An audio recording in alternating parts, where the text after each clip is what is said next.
Ndugu zangu, ninawasalimu kwa jina la Yesu. Naitwa Innocent Ngati.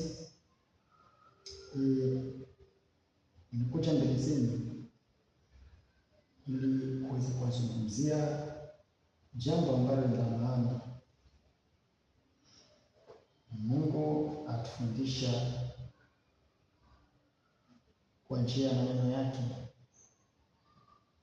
Kwanza atufundisha kupitia manabii, kwa mwisho wa nyakati anatufundisha kupitia Yesu Kristo.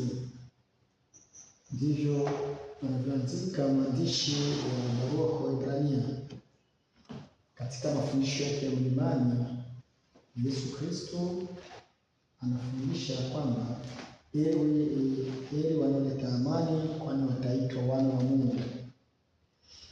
Ninazungumzia hapa, mimi ni mchungaji wa Kikristo, mwalimu wa Kikristo, lakini itakuwa nimekosea sana wakati ambapo nimenyamaza sana juu ya jambo la muhimu la kusema juu yalo. Na jambo ambalo linafaa kukalia kimya na lingine ambao kusemea. Ndivyo anasema nabii, nimekaa siku nyingi kimya, sasa nitasema. Anasema hivyo Yeremia.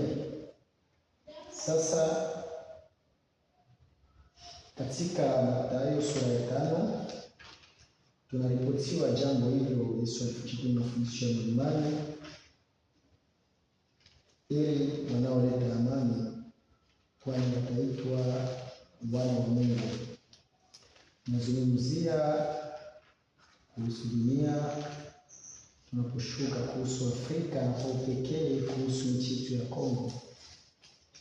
Itakuwa ni samahani, naomba, sio kwamba tunaingilia siasa, lakini ni wajibu wa manabii kuonya wafalme, kuonya serikali na kuonya watu wote wa Mungu.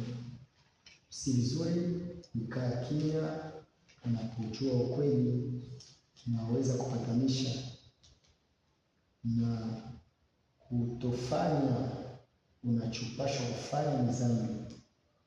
Ndio maana kama ni kwako umepewa ujuzi ya kuweza kupatanisha, yafaa ufanye hivyo. Ndio tumesema